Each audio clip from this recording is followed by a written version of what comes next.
ஓம் சக்தி. அன்பு குழந்தையே, உன்னிடத்தில் மனம் விட்டு பேச வேண்டும் என்று உன் ஆதி பராசக்தி உன்னை தேடி வந்திருக்கிறேன்.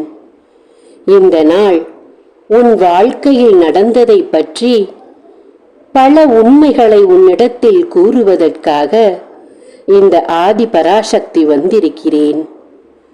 மதியாத வீட்டை மிதிக்கக்கூடாது என்ற எண்ணம் உன் மனதில் அழுத்தமாக நிற்கிறது. மதிக்காத வீட்டை திரும்பி பார்க்க கூடாது என்ற உன் எண்ணம் நல்ல எண்ணம்தான். அப்படி இருக்கும்போது என்னை மட்டும் நீ அழைக்காமல் உன் இல்லத்திற்கு வர வேண்டும் என்று நீ நினைக்கும் நினைவு தவறு என்று ஏன் உனக்கு புரியவில்லை? நீ அழைக்க வேண்டும் என்று நான் விருப்பப்படுகிறேன். ஆனால் நீ என் தாய்தானே, நான் அழைத்தால்தான் வருவாயா என்று என்னை நீ கேட்கிறாய். நீ அழைக்கவில்லை என்றாலும் உன்னை காப்பது என் கடமை என்று நினைக்கிறாய். மதியாத வீட்டை மிதிக்கக்கூடாது என்ற எண்ணம் உனக்கு மட்டும்தான் இருக்கும் என்று நினைக்கும் உன் நினைவு தவறு என்று இன்று புரிந்து கொள்.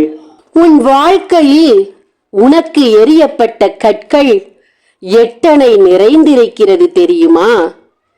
அந்த கற்கள் அனைத்தும் எங்கிருந்து வந்தது தெரியுமா?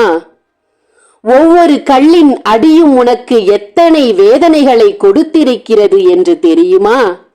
எரிந்த கற்களினால் ஆன காயங்கள் இன்னும் ஆறாமல் இருக்கிறது என்பதை உன் தாய் அறியாமல் விட்டேன் என்று நினைக்கிறாயா? அந்த கல் உன் மீது எரிய காரணம் யார்? அந்த கல் எப்போது உன் மீது முதலாவதாக எரியப்பட்டது? ஏன் எரியப்பட்டது? எதனால் எரியப்பட்டது?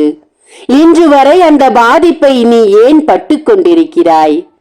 உன் வேதனைகளுக்கு அளவில்லாமல் போனது ஏன்? உன் உறவுகளுக்குள் இன்பம் இல்லாமல், மகிழ்ச்சி இல்லாமல், உறவுகளை பிரிந்து நீ தவிப்பது ஏன்? இத்தனைக்கும் காரணம் ஒரே ஒருத்திதான், என் அன்பு பிள்ளையே.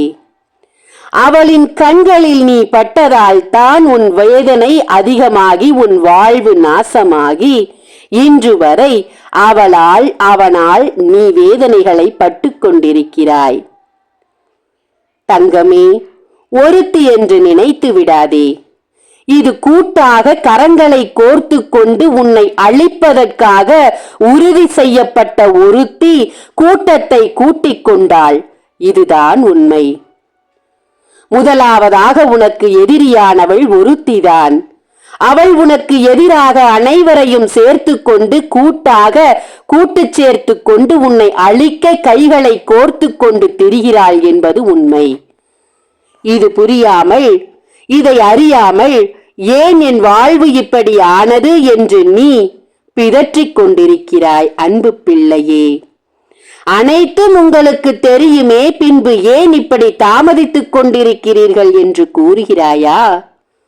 உன் அறியாமை எத்தனை நாள் இப்படி இருக்கும் என்று பார்க்கலாம் என்றுதான் பொறுமையாக இருக்கிறேன்.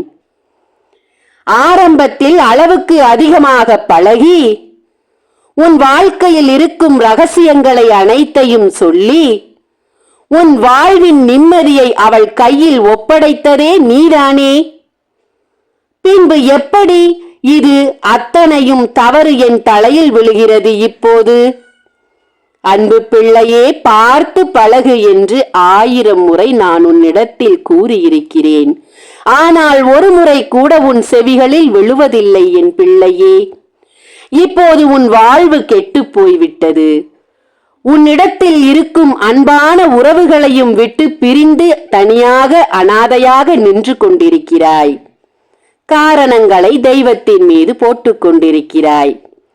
ஆரம்பத்திலேயே யார் யார் எப்படிப்பட்டவர் என்று அறிந்து தெரிந்து பழகியிருந்தால் இத்தனை பாதிப்புக்குள்ளாகி இருக்க மாட்டாய் என்பதுதான் உண்மை. பரவாயில்லை, நடந்தது நடந்துவிட்டது. அனுபவித்த அத்தனையும் பாடமாக கற்பித்துக்கொள், மறந்து விடாதே. இந்த பாடம் உன் உயிர் மூச்சு கடைசி நிமிடம் வரை தேவைப்படும் என் அன்பு பிள்ளையே.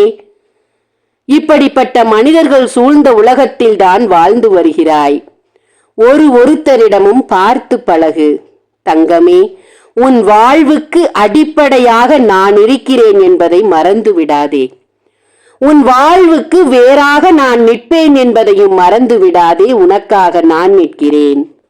ஆனால் என்னுடைய சொல்லை நீ கேட்பதில்லை. இன்னும் உன் மனதில் தயக்கங்கள் இருக்கத்தான் செய்கிறது.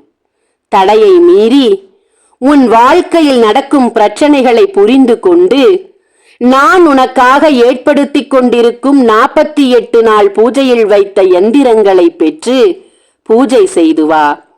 என் எந்திரங்களை பெற்று பூஜை செய்து வரும் என் அன்பு பிள்ளைகளுக்கு அதிசயமும் ஆச்சரியமும் காத்திருக்கிறது.